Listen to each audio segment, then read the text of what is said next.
Puji Tuhan, haleluya. Selamat kita berbakti kembali di dalam kasih Tuhan Yesus Kristus. Siapkan hatimu, kita mau sembah Dia, kita mau tinggikan Dia. Sebab Dia yang terindah di dalam kehidupan kita. Haleluya. Nyanyikan pujian ini, Kau yang terindah di dalam hidupku.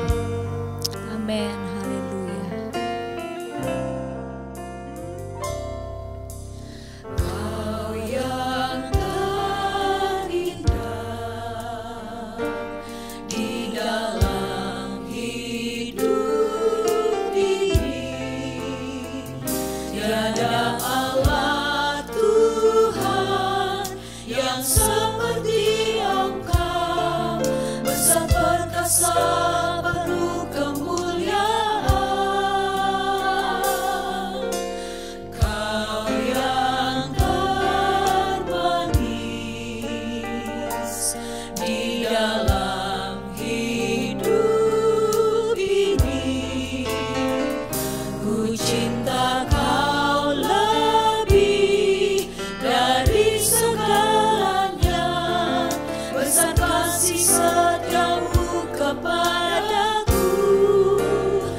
Nyanyikan pujian ini, haleluya, haleluya, haleluya, haleluya. Di dalam hidup ini, ku cinta Kau lebih dari segalanya, besar kasih setiamu kepada. Sama-sama katakan, ku sembah Kau ya Allahku. Haleluya, kami tinggikan Engkau Tuhan. Haleluya, haleluya, haleluya. Tiada lutut tak bertelut, menyembah Yesus Tuhan Rajaku. Ku sembah Kau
Haleluya.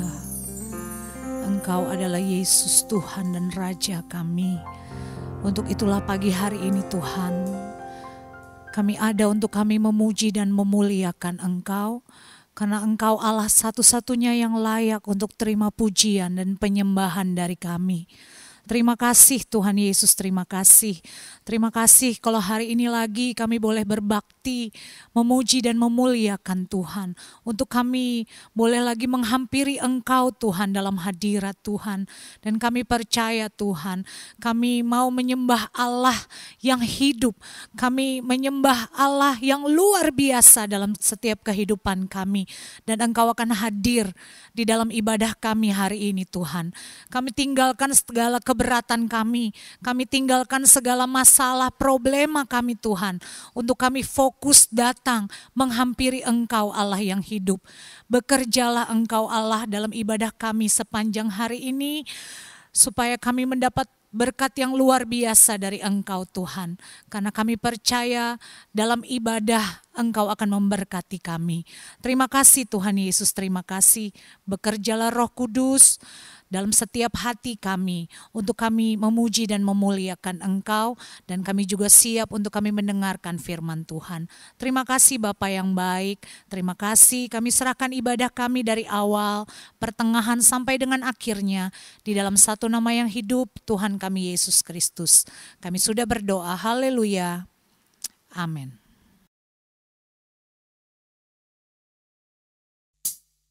Haleluya, puji Tuhan. Sehingga kita semua bangkit berdiri, kita mau puji Dia, kita mau tinggikan Dia, sebab Dia Allah yang berkuasa, Dia juru selamat kita, Dia Raja di atas segala raja. Amin. Kau Allahku yang adil.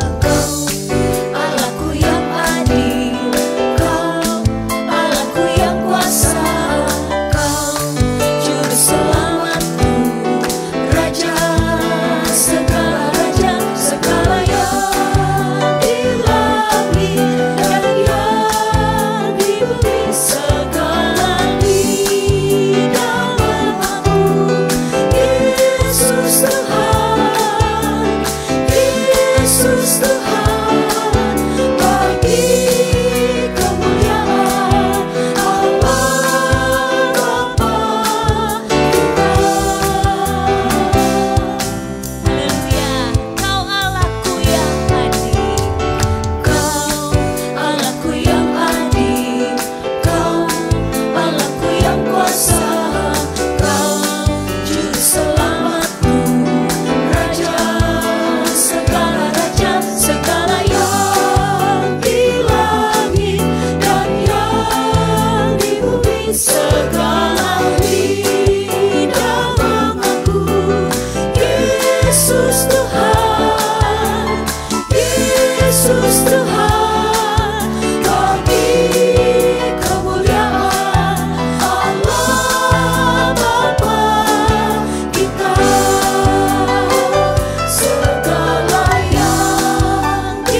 Dia tak terkalahkan. Amin. Haleluya. Dia takkan terkalahkan. Dia hidup dan berkuasa. Serukan namanya. Haleluya. Yesus Tuhan Raja. Segala kuasa turun dalam namanya. Dia luar biasa, perkasa mulia. Yesus nama di atas segala nama. Haleluya, serukan namanya. Haleluya, serukan namanya. Yesus Tuhan Raja. Segala kuasa tunduk dalam namanya. Dia luar biasa, perkasa mulia. Yesus nama di atas segala nama. Yesus nama di atas segala nama. Yesus nama di atas segala nama. Haleluya. Dia Raja segala raja. Amin. Haleluya.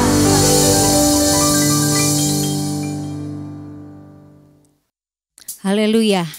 Pujian dan kuasa yang membuka pintu buat Raja segala raja.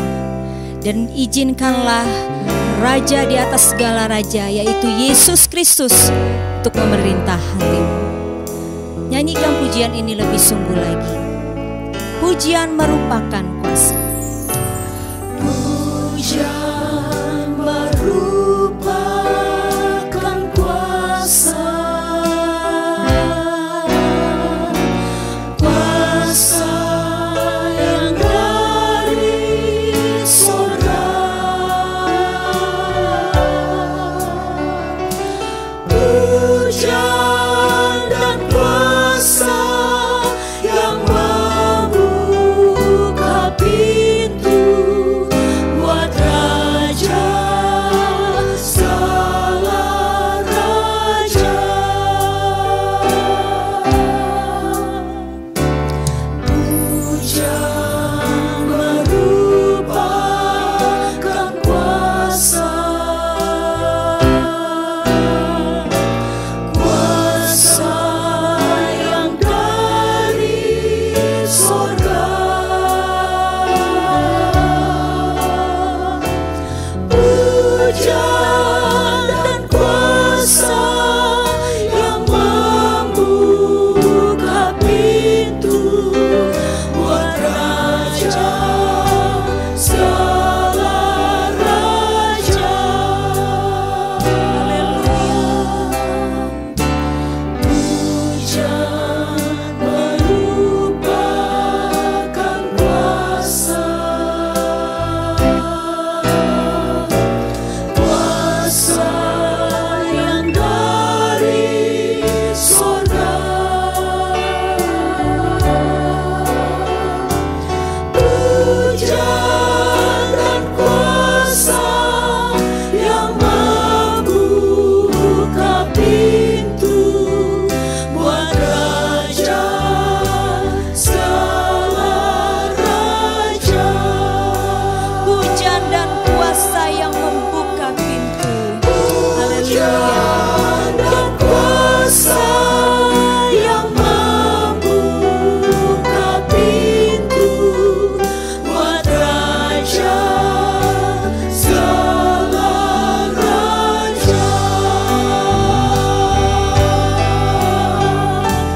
Pujian dan kuasa yang membuka pintu buat Raja segala raja.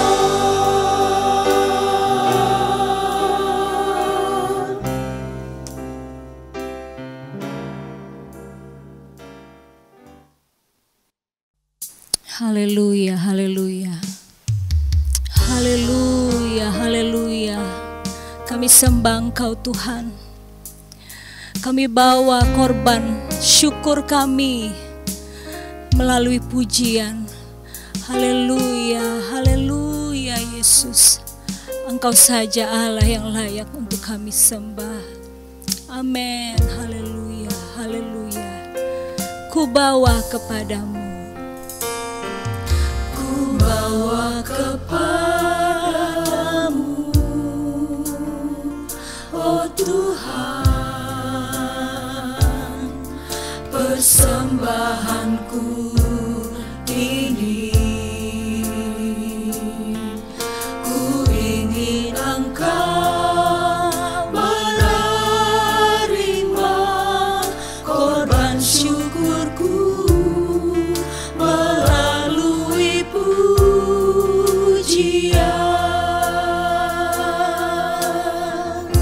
Ku bawa kepadamu, ku bawa kepadamu. Haleluya, haleluya Yesus. Inilah kami Tuhan, persembahanku. Haleluya, haleluya Yesus. Ku ingin Engkau menerima korban syukurku melalui pujian.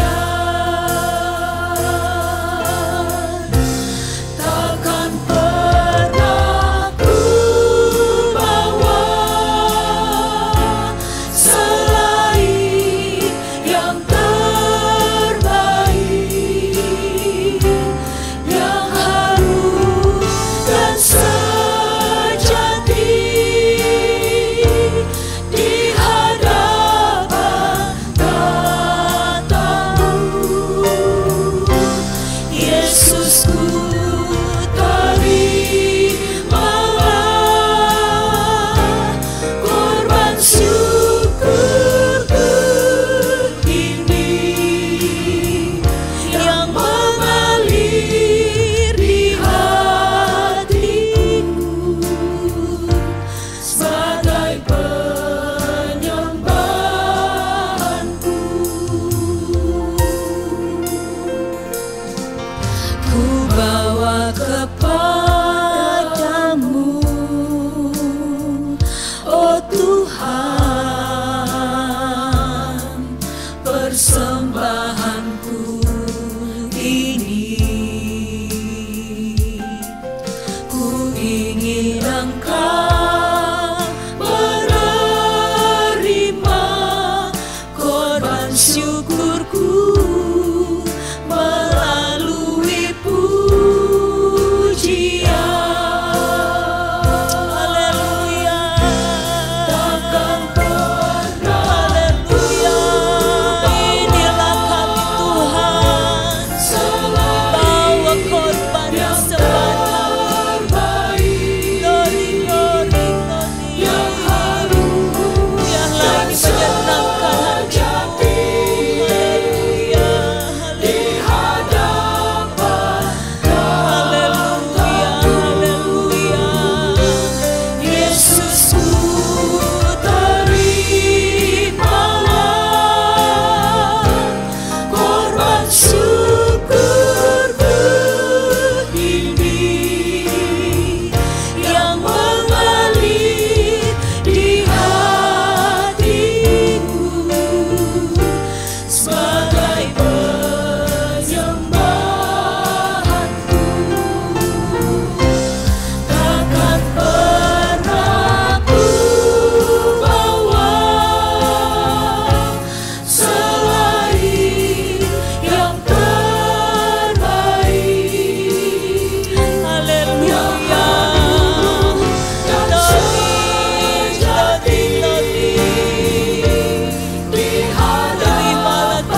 Haleluya, haleluya.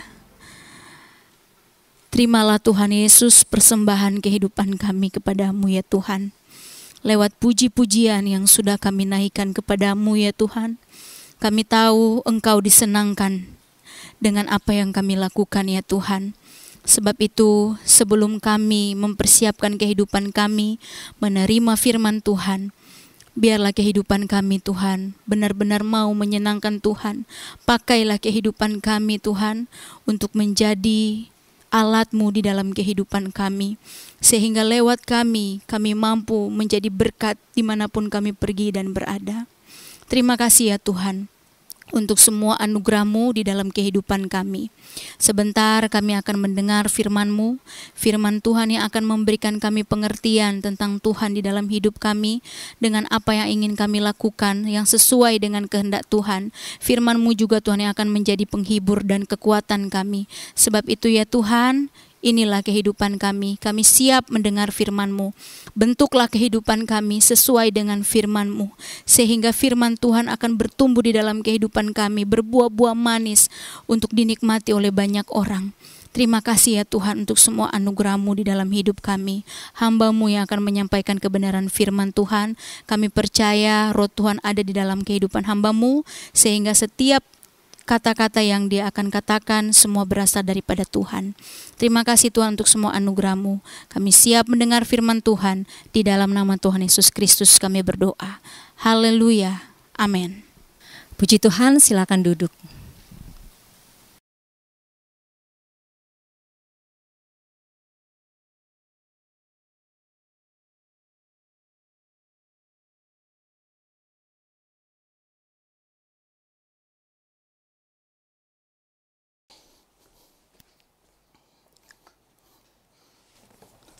Haleluya.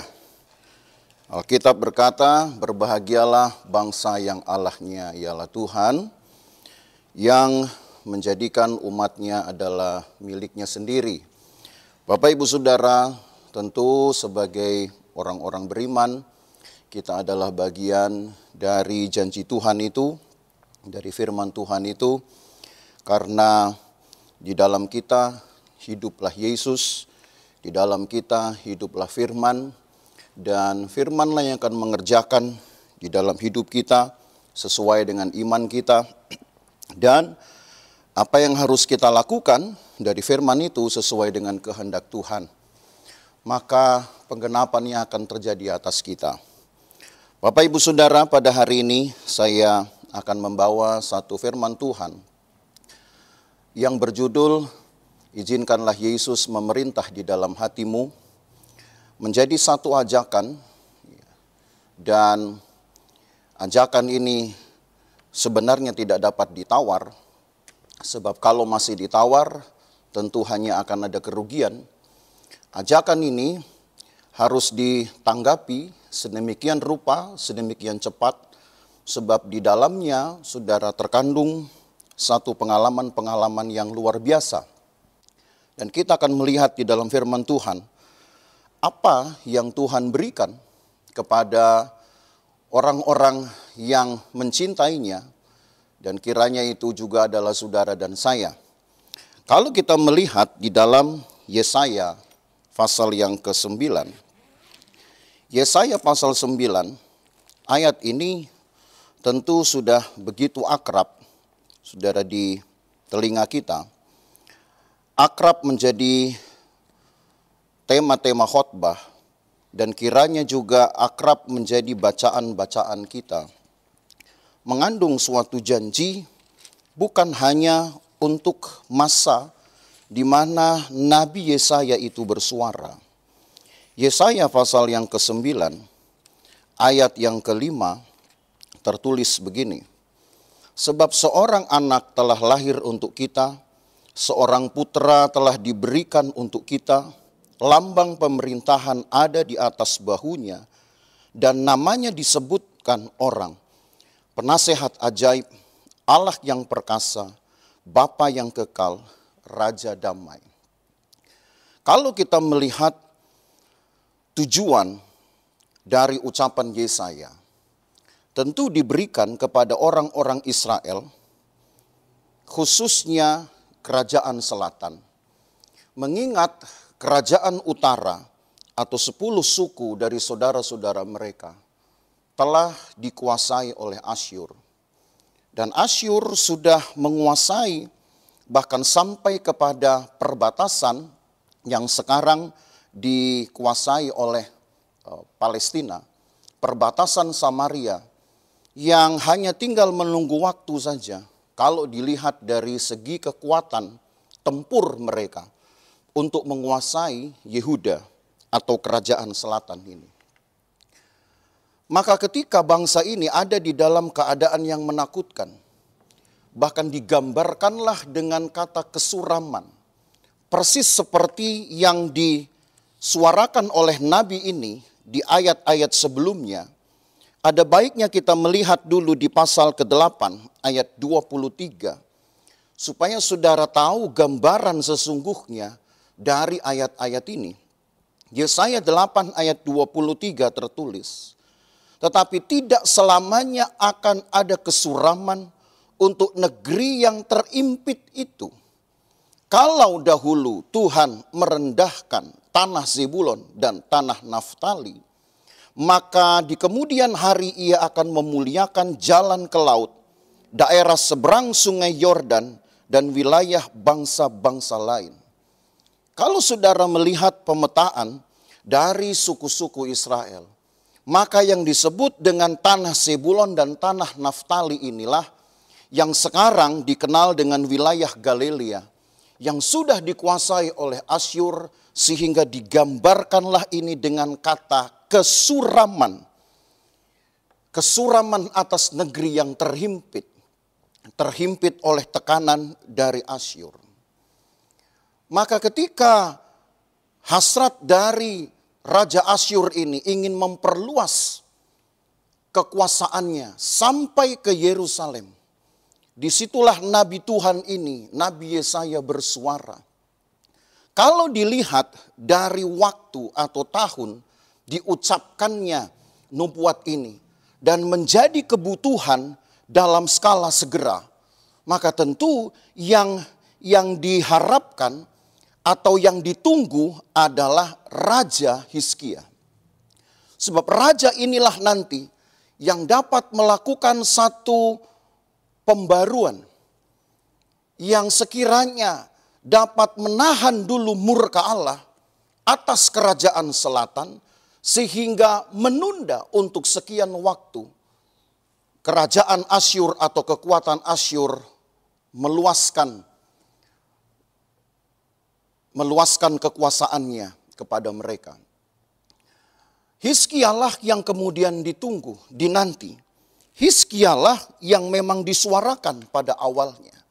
Tetapi saya yakin Bapak Ibu Saudara, seperti yang kita yakini juga bahwa apa yang Yesaya katakan ini melampaui dari apa yang diharapkan atau ditunggu oleh orang-orang Israel ini. Bahwa tidak selamanya akan ada kesuraman. Memang kerajaan Israel pada akhirnya harus masuk di dalam masa kesuraman yang dahsyat. Bukan hanya untuk kerajaan utara yang sudah lebih dahulu dikuasai oleh Asyur, tetapi juga pada akhirnya kerajaan selatan juga dikuasai oleh Babilonia, walaupun harus menunggu 1 abad kemudian. Tapi yang jelas bahwa ada masa yang disebut dengan kesuraman yang menjadi milik atau dirasakan oleh seluruh orang Israel, baik di wilayah utara maupun di wilayah selatan. Maka kalau Yesaya berkata, tidak akan selamanya ada kesuraman, tentu yang dia bicarakan adalah keadaan yang melampaui dari pengalaman kerajaan selatan. Ada satu pengalaman yang lebih jauh dari situasi yang dihadapi orang Israel sampai dengan berakhirnya periode sebelum Masehi.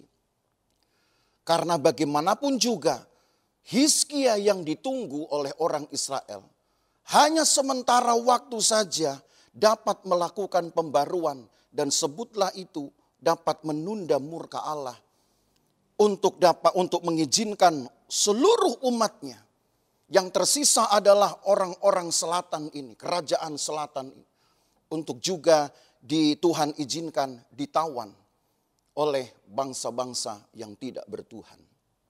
Nah, Bapak Ibu Saudara, perlu kita tahu sedikit bahwa apa yang di dalam iman kita yakini sesuai dengan perkataan Yesaya ini, juga menggambarkan satu keadaan yang tidak jauh berbeda dengan apa yang dilakukan oleh Hizkia di zaman itu ketika kerajaan selatan masih dapat bertahan. Saya mungkin tidak akan membaca banyak ayat karena kita tentu akan banyak waktu. Tapi kalau saudara membuka kitab 2 Tawarikh dari pasal 29 sampai pasal 31. Ada dua hal yang dilakukan oleh Hizkia yang menjadi satu tindakan yang sebutlah itu dapat menunda kemarahan Tuhan. Mengapa saya menggunakan istilah menunda kemarahan Tuhan? Sebab di dalam perjanjian lama, sesuai dengan hukum-hukum Taurat yang telah ditetapkan, Allah sayang kepada umatnya, Allah akan pelihara umatnya sejauh umatnya ini berteriak dan mencari Tuhan. Karena umumnya semua bangsa selalu memiliki Tuhan, memiliki Allahnya. Dan kalau mereka dalam keadaan tertentu, apalagi dalam keadaan terjepit, maka pasti mereka akan berteriak kepada Tuhannya. Dan itu jugalah yang disuarakan oleh Yesaya. Kalau kita membaca kembali Yesaya pasal 8, Yesaya pasal 8, ayat yang ke-20 kita mundur saudara. Tadi di ayat yang ke-23, sekarang kita mundur lagi di ayat yang ke-19. 19 bagian B saja. Bukankah suatu bangsa patut meminta petunjuk kepada Allahnya? Atau haruskah mereka meminta petunjuk kepada orang-orang mati bagi orang-orang hidup? Bagaimanapun juga semua bangsa mempunyai Allahnya, kepada merekalah, kepada Allah-Allah itulah mereka memohon petunjuk. Maka ayat 20, Yesaya berkata, carilah pengajaran dan kesaksian, siapa yang tidak berbicara sesuai dengan perkataan itu, maka baginya tidak terbit fajar. Karena Yesaya bersuara dengan lantang yang dapat mengusir kesuraman ini adalah cahaya, adalah fajar yang datang hanya karena umatnya mendahulukan pengajaran dan kesaksian. Maka itulah yang sempat dilakukan oleh Hizkia dengan membenahi kembali rumah Tuhan dan membenahi kembali cara merayakan Paskah. Itu yang tadi saya katakan kalau saudara membaca kisahnya dalam 2 Tawarikh, mulai dari pasal 29 sampai pasal 31, saudara akan ketemu kisah itu. Saya harap saudara akan membacanya nanti, tentu setelah ibadah ini selesai, untuk menjadi bahan perbandingan saudara. Bahwa yang Hizkia lakukan pada akhirnya juga menjadi tipologi dari yang Yesus lakukan kemudian. Yesus juga membersihkan bait Allah. Dan Yesus juga merayakan Paskah dengan cara yang baru. Sebab dia sendirilah korban Paskahnya. Jadi yang Hizkia lakukan, itulah tipologi dari yang Yesus lakukan. Maka kalau Yesaya berkata dengan satu nada pengharapan, bahwa kesuraman ini tidak akan selamanya menudungi bangsa ini, bangsa Israel. Berarti yang dibicarakan bukanlah hanya Hizkia, tapi melampaui lebih jauh dari zaman itu. Sebutlah Hizkia memang dapat melakukan perbaikan-perbaikan. Tetapi tetap saja masa yang Hizkia lakukan tidaklah panjang dan dia sendiri pun tidak kekal saudara. Itu sebabnya identitas-identitas khusus disebutkan oleh Yesaya. Seperti yang di dalam ayat 5 tadi kita baca pasal 9. Kita baca ulang Yesaya pasal 9 ayat yang kelima ini. Bagian yang B. Identitas khusus yang disebutkan oleh Yesaya tertulis, dan namanya disebutkan orang penasehat ajaib, Allah yang perkasa, Bapa yang kekal, Raja damai. Tidak ada satu orang dari dinasti kerajaan Yehuda, kerajaan selatan, yang dapat melakukan hal-hal ini dalam waktu yang cukup lama, bahkan dalam waktu yang tidak terbatas. Hizkia pun punya usia. Hizkia pada akhirnya mati. Satu pembaruan yang dilakukannya, itu pun terhenti. Semangat pembaharuan yang dirintisnya tidak diteruskan oleh orang Israel. Walaupun ada catatan yang sangat mengembirakan pada waktu itu. Kalau saudara baca di dalam 2 Tawarikh pasal 29 itu, ada satu ayat yang berkata, sejak dari pengalaman Salomo bin Daud di mana Tuhan hadir di dalam baitnya, itulah yang terakhir kali dirasakan oleh orang Israel di dalam zaman Hizkia. Karena sejak saat itu tidak pernah lagi terjadi hal-hal yang serupa. Jadi Allah hadir, saudara, hanya di dalam bait Allah di zaman Salomo dan di zaman Hizkia. Tapi lagi sekali yang ingin saya tegaskan, apa yang Hizkia lakukan itu sementara. Dia bukanlah penguasa yang kekal. Dia bukanlah raja yang dapat menguasai Israel atau dapat mengontrol kerajaan Yehuda dalam waktu yang lama. Sementara yang Yesaya suarakan ini, dengan identitas khususnya ini, menunjuk kepada oknum yang berbeda, oknum yang lain. Walaupun itu sudah ditunjukkan dulu, tipenya dengan Hizkia, tapi lebih dari Hizkia lah yang ditunggunya, saudara. Dan kita imani itu, dialah Yesus yang kemudian disebut dengan Raja. Mengapa Yesus ini disebut dengan Raja? Mari kita lihat saudara, Matius pasal yang kedua. Sebab sebutan ini justru datang pertama kali dari lingkungan di luar orang-orang Yahudi. Allah sudah membuat begitu rupa sebuah pengakuan ini yang datang dari lingkungan di luar orang-orang Yahudi. Matius 2 ayat 1 dan ayat 2. Sesudah Yesus dilahirkan di Betlehem di tanah Yudea pada zaman Raja Herodes, datanglah orang-orang Majus dari timur ke Yerusalem dan bertanya-tanya, di manakah dia raja orang Yahudi yang baru dilahirkan itu? Kami telah melihat bintangnya di timur dan kami datang untuk menyembah dia.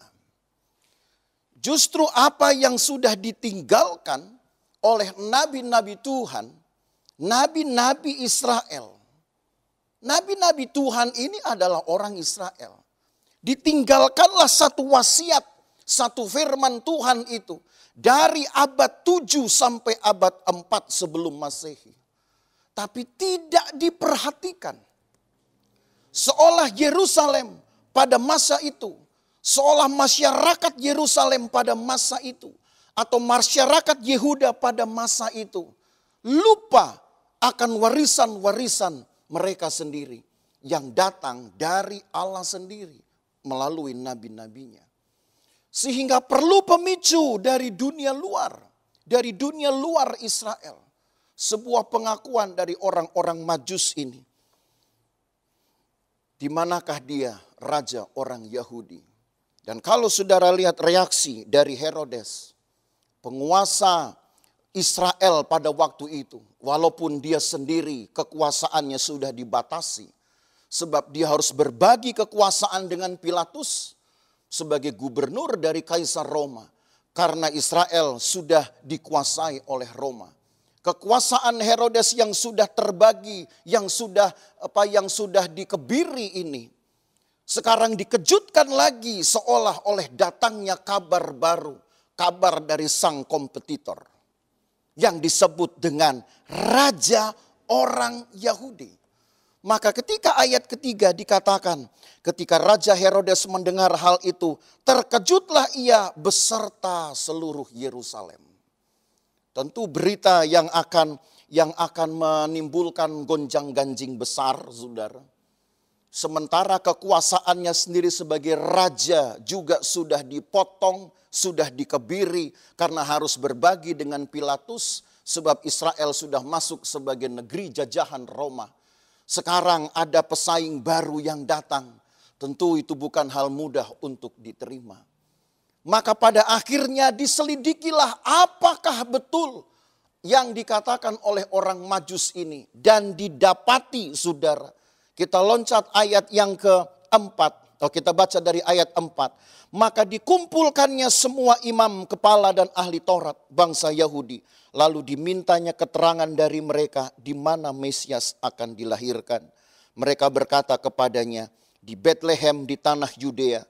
Karena demikianlah ada tertulis dalam kitab Nabi, dan engkau Betlehem tanah Yehuda, engkau sekali-kali bukanlah yang terkecil di antara mereka yang memerintah Yehuda. Karena daripada mula akan bangkit seorang pemimpin yang akan menggembalakan umatku Israel.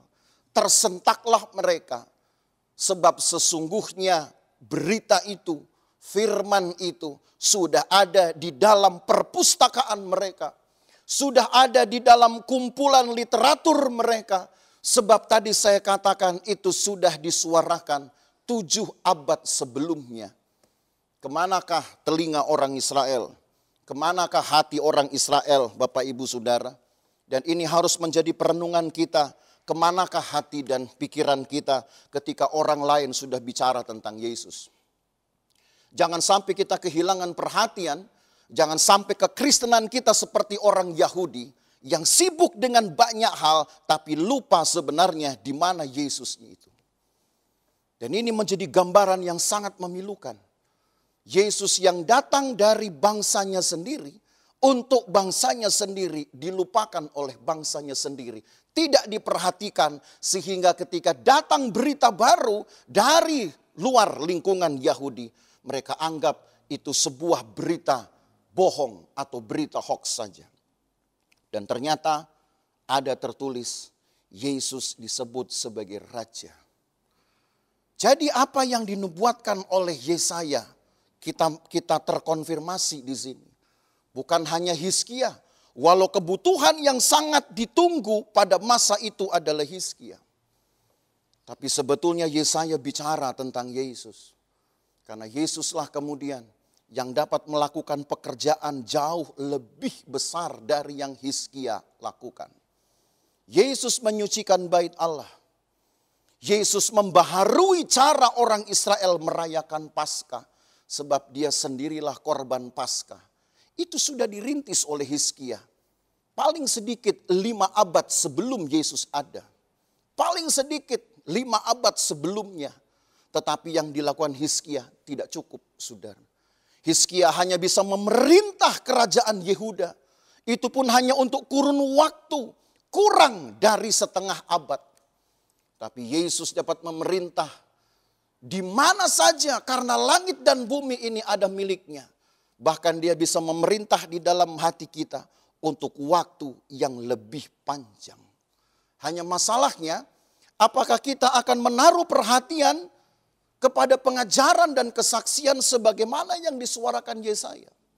Sebab kalau tidak, kita akan menjadi orang-orang bodoh seperti Herodes yang baru sibuk dengan semua hal, yang baru sibuk dengan semua tulisan-tulisan, semua warisan-warisan perjanjian lama ketika orang bersaksi tentang Yesus.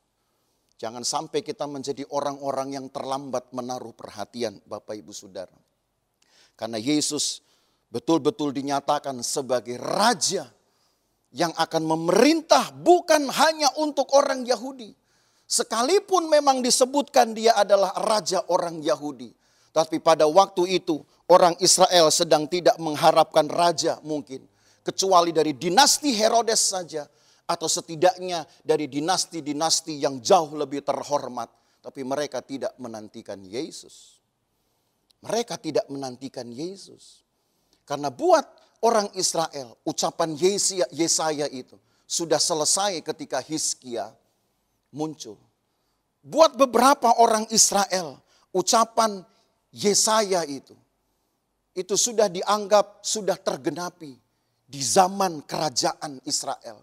Setelah Israel dibuang ke Babel, setelah Israel menjadi bangsa tawanan yang seolah dibuang oleh Allah, mereka tidak lagi menaruh harap kepada perkataan Yesaya lebih jauh dari yang bisa kita yakini sampai hari ini, Bapak Ibu Saudara.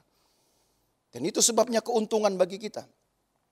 Tetapi satu hal yang saudara harus tahu, sekalipun Yesus disebut raja orang Yahudi, tapi dia bukanlah raja hanya untuk orang Yahudi. Karena kita akan melihat cara ia datang juga berbeda. Cara ia datang bukanlah seperti seorang raja yang sedang dipersiapkan dari awal. Cara ia datang bukanlah seorang raja yang dipilih dari beberapa orang, dari beberapa kandidat. Cara ia naik ke tahta juga tidak dipilih atau ditentukan berdasarkan kongres tertentu sebagaimana umumnya raja atau diwariskan jabatannya turun-temurun. Tapi Yesus sebagai raja datang dengan cara yang unik. Dan kita perlu lihat keunikannya ini. Mari kita buka Filipi pasal yang kedua. Di dalam Filipi pasal yang kedua, itu sebabnya kita yakini bahwa Yesus bukan hanya raja untuk orang Yahudi.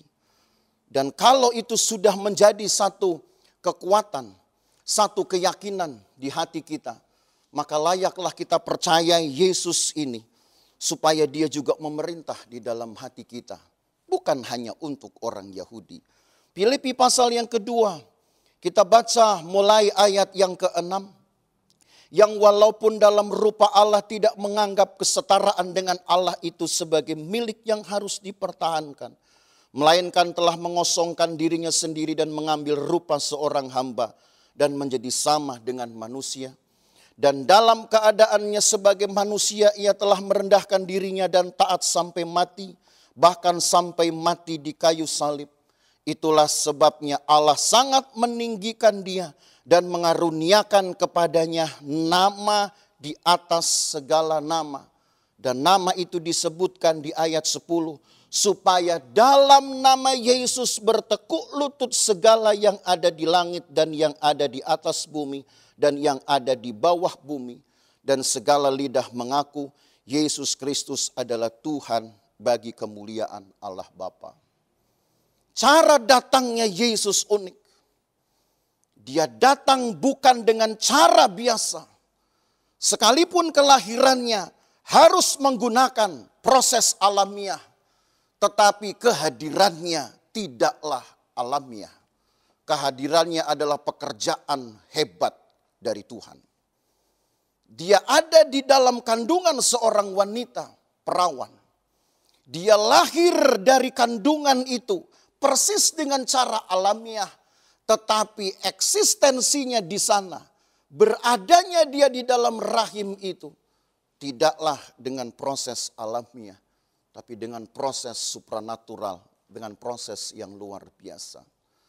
Sebab kalau dia datang dengan proses alamiah, maka kerajaannya atau jabatan raja dapat dianggap sebagai warisan atau yang didatangkan turun-temurun.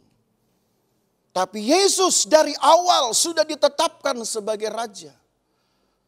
Bahkan ketika masa atau kerajaannya itu belum ada, Allah sudah bisa melihat sebuah kumpulan orang-orang percaya di satu tempat yang sudah awalnya diberikan, yaitu tanah perjanjian, akan menjadi tempat dari kekuasaannya.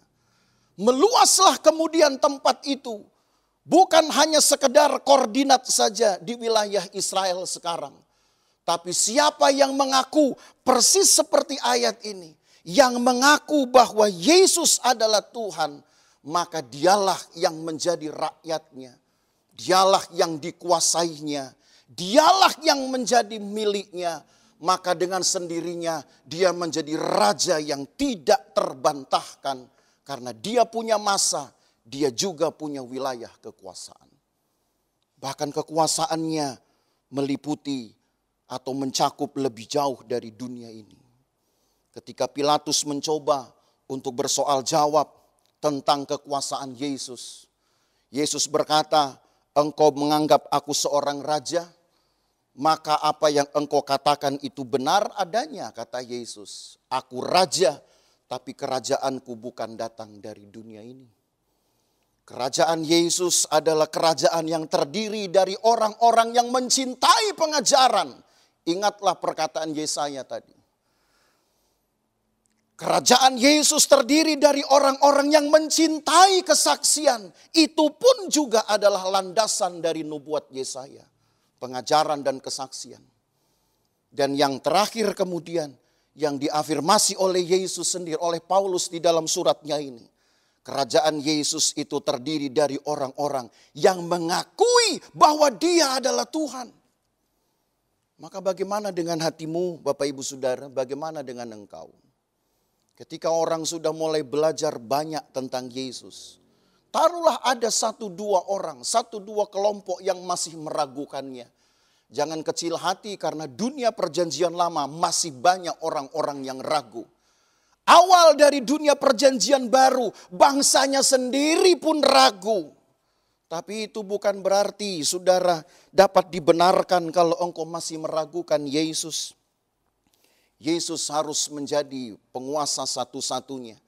Sebab kalaupun orang lain tidak mengakuinya, kalaupun orang lain mencoba untuk menggugurkannya, menurunkannya dari kehormatan, Yesus tidak terbantahkan, dia tetap adalah raja, bahkan raja di atas segala raja. Dan kalau dia bisa bertakhta di hatimu, dia bertakhta di dalam hidupmu, maka satu kekayaan yang dijanjikan. Dan ini menjadi ayat penutup kita saudara. Mari kita lihat Wahyu pasal 1 ayat 5 dan 6. Ini yang akan saudara alami. Dan kiranya ini akan membangkitkan semangat saudara untuk mencari Yesus bagi yang belum kenal Yesus.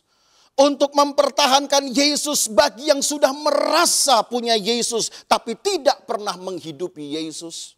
Wahyu 1 ayat 5 dan 6 berkata, "Dan dari Yesus Kristus saksi yang setia, yang pertama bangkit dari antara orang mati, dan yang berkuasa atas raja-raja bumi ini, bagi Dia yang mengasihi kita dan yang telah melepaskan kita dari dosa kita oleh darahnya, dan yang telah membuat kita menjadi suatu kerajaan, menjadi imam-imam bagi Allah Bapanya. Bagi Dialah kemuliaan dan kuasa sampai selama-lamanya."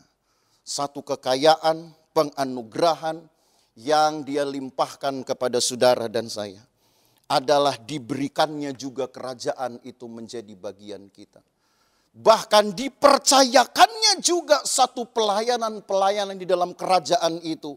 Pelayanan-pelayanan kehormatan yang hanya bisa dilakukan oleh orang-orang tertentu. Sebab kata imam itu sendiri pun menunjuk kepada satu jabatan yang tidak sembarangan orang dapat melakukannya. Imam hanya ditunjuk dari Lewi. Satu suku saja dari 12 suku Israel. Tapi dari Lewi pun tidak semua Lewi ditunjuk sebagai imam. Hanya dari keturunan Kehat, anak kedua Lewi. Lewi punya 3 anak, ada Gersom, Kehat, Merari. Gersom dan Merari hanya ditugasi untuk melayani bagian altar saja. Tetapi bagian terdalam, bagian yang disebut dengan keimaman, yang melayani ruang kudus Tuhan, itu hanya untuk orang-orang Kehat. Jadi tidak semua Lewi. Dan ternyata yang dapat juga melakukan satu pelayanan korban dari jabatan Lewi, itu pun hanya dari keluarga Harun. Tidak semua orang Kehat. Jadi saudara tahu sekarang bahwa jabatan ini khusus. Tidak semua orang bisa melakukannya. Sekalipun datang dari suku yang sama, Lewi. Sekalipun juga datang dari kaum yang sama, yaitu Kehat. hanya orang-orang tertentu. Dan itu semua terjadi kalau kita mengawali hidup kita dan memupuk hidup kita sedemikian rupa dari hari ini untuk mencintai pengajaran, mencintai kesaksian, dan kemudian mempertahankan pengakuan kita bahwa Yesus Kristus adalah Tuhan. Maka kiranya Kristus berkuasa di dalam hati kita, memerintah di dalam hati kita, sehingga seperti yang Yesaya katakan, lalulah kesuraman, digantikanlah dengan cahaya fajar, dan cahaya itu menghidupkan, cahaya itu menyenangkan, cahaya itu membahagiakan saudara. Maka apa tadi yang saya katakan di kalimat awal, berbahagialah bangsa yang Allahnya Tuhan, sebab dengan cahaya Tuhanlah orang-orangnya akan hidup dan menjadi terang bagi dunia ini. Maka saudara, terimalah Yesus bagi engkau yang belum menerima Yesus, yang belum mengenal Yesus. Pastikan hari ini engkau terima Yesus. Lewat acara ini, lewat ibadah ini, saudara terimalah Yesus sebagai juru selamat. Dan engkau yang sudah merasa sudah menjadi bagian dari Yesus, engkau sudah melabelkan dirimu dengan orang Kristen. Ingat, kalau engkau tidak mencintai pengajaran dan kesaksian, suramlah hidupmu. Tapi kalau engkau cintai pengajaran dan kesaksian, maka terang yang ada padamu dari Tuhan akan menerangi bukan hanya hidupmu, bukan hanya keluargamu, tapi juga bangsa-bangsa lain, orang-orang di sekitar kita. Tuhan memberkati kita. Kita akan menyanyi satu pujian yang berkata, kami sembah Engkau Tuhan, sujud di kaki-Mu.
Gambarkan satu kesemarangan ketika Tuhan dielu-elukan sebagai Raja masuk ke kota Yerusalem.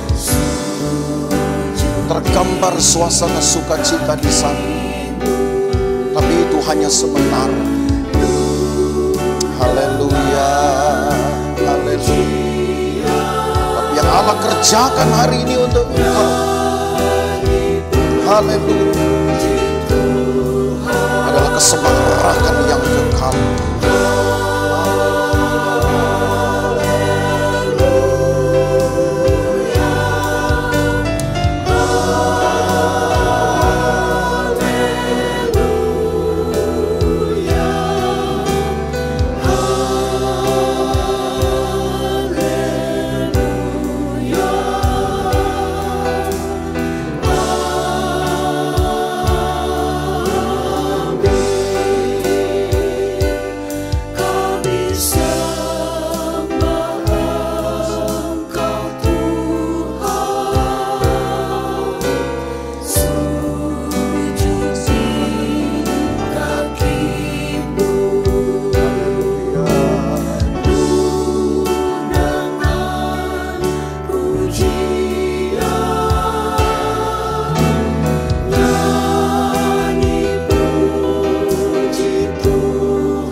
tahu apa yang saudara rasa hari ini.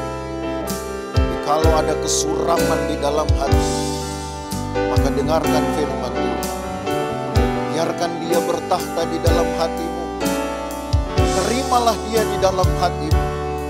Engkau yang mungkin sudah merasa bergaul dengan Tuhan, tapi engkau kurang mencintai pengajaran dan kesaksian. Mulailah untuk membaharui pengakuan saudara. Cintailah pengajaran dan beranilah untuk bersaksi. Supaya Tuhan sirnakan kesuraman di dalam hidup kita. Dan cahaya kehidupan akan memancar dari hidupmu, membuat engkau hidup dan dapat menghidupkan sekelilingmu. Termasuk itu seisi rumah. Haleluya. Yakinlah Allah bisa bekerja. Kekuasaannya tanpa batas. Dari sorga ke hatimu. Haleluya. Haleluya. Haleluya. Haleluya. Haleluya. Haleluya. Haleluya. Haleluya. Dialah yang layak menjadi penguasa atas semesta. Sebab dunia ini pun adalah ciptaannya. Kita pun juga ciptaannya. Dunia miliknya. Kita pun miliknya. Haleluya. Haleluya. Terimalah Yesus dalam hatimu. Engkau yang baru mendengar, baru menyaksikan acara ini. Terima Yesus dalam hatimu. Maka Tuhan akan bekerja di dalam hatimu, dalam hidupmu. Dan hal besar akan engkau lihat mulai dari hari ini. Haleluya. Haleluya. Haleluya.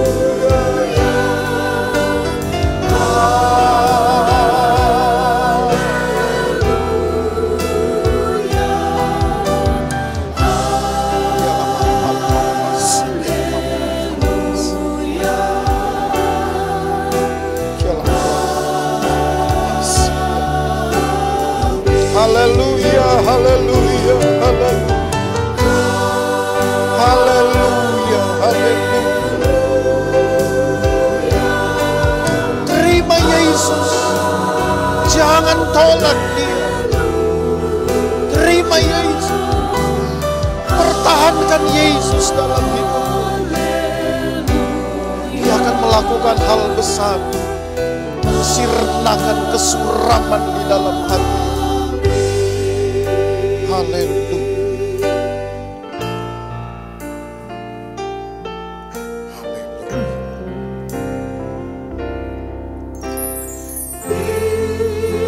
Yesus Tuhanku, Kaulah Rajaku, Kau yang termulia di bumi dan di sorga. Ku sembah Kau Tuhan, ku sembah Kau Tuhan, ku puji, ku muliakan nama-Mu. Ku sembah Kau Tuhan, ku sembah Kau Tuhan, ku puji, ku muliakan nama-Mu.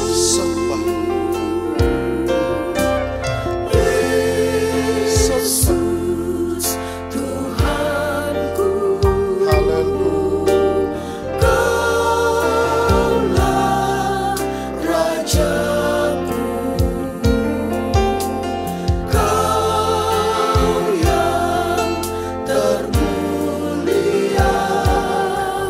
di bumi dan di sorga. Ku sembah Kau Tuhan, ku sembah Kau Tuhan, ku puji, ku muliakan nama-Mu. Ku sembah Kau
Engkau yang baru pertama kali mungkin menyaksikan tayangan ini, mengikuti ibadah ini, dan terketuklah hatimu untuk menerima Yesus.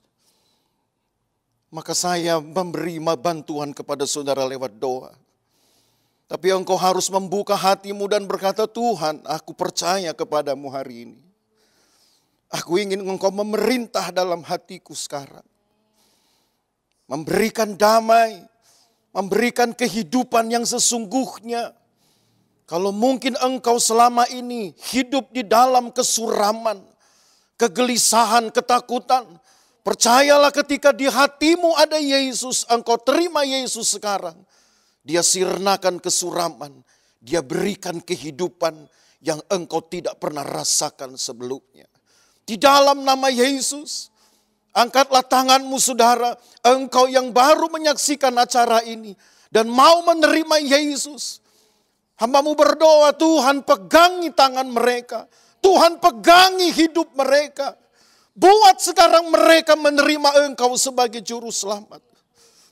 Masuklah engkau di dalam hati mereka. Jadilah Tuhan di dalam hidup mereka. Sesuai dengan mereka yang mereka inginkan. Dan bagi jemaat Tuhan yang sudah lama ikut ibadah, khususnya untuk jemaat Ketapang, Keramat, Soho, hambamu berdoa, Tuhan teguhkan pengharapan mereka. Jangan sampai kehidupan kami kembali kepada kesuraman. Mungkin keadaan ini dapat saja menakutkan kami. Keadaan ini bisa membimbangkan kami. Tapi yang pasti hanya Yesus. Ketika dunia tidak pasti, pekerjaan tidak pasti, rezeki pun bisa tidak pasti. Yang pasti hanya Yesus. Dan kalau Yesus di dalam hati kami, segala sesuatu engkau akan penuhi. Di dalam nama Yesus, Tuhan pegangi hidup mereka. Tuhan bertahta atas hidup mereka. Dan limpahkan segala yang perlu untuk kehidupan mereka. Karena engkaulah terang sesungguhnya. Dan terang itu adalah hidup kami. Terima kasih banyak Tuhan. Kiranya ibadah ini menjadi ibadah yang penuh dengan berkat. Dari puji-pujian firman Tuhan semua mendatangkan berkat. Dilepaskanlah semua segala ketegangan, segala kegelisahan, ketakutan dalam hidup kami. Terlepas semua karena firman-Mu sudah bekerja. Dan kami menerima dengan percaya. Dan Tuhan kiranya pemeliharaan-Mu ada atas umat-Mu. Hari lepas hari, pagi hingga malam hari. Berkati ya Tuhan, pelihara dari yang jahat. Bentengi kami dari segala perbuatan jahat, celaka, dan bahaya. Tuhan lindungi kami, sehingga kami tetap ada di dalam keadaan baik. Bahkan selalu mengucap syukur. Terima kasih banyak Tuhan Yesus. Kami akan kembali lagi beraktivitas. Kami akan kembali lagi pada waktu-waktu kami, rutinitas kami. Dan tentu dengan penyertaan Tuhan. Dan kami akan memohonkan berkat, supaya kami memperoleh berkat, disempurnakanlah sukacita kami dalam ibadah ini. Maka Bapak Ibu Saudara sekalian, terimalah berkat dari Allah Bapa, kasih sayang dalam persekutuan dengan anaknya Yesus Kristus, dan penyertaan Roh Kudus memelihara kita dari hari ini sampai selama-lamanya. Dan berkat ini kita terima dalam nama Tuhan Yesus Kristus. Dan yang percaya berkata, amin.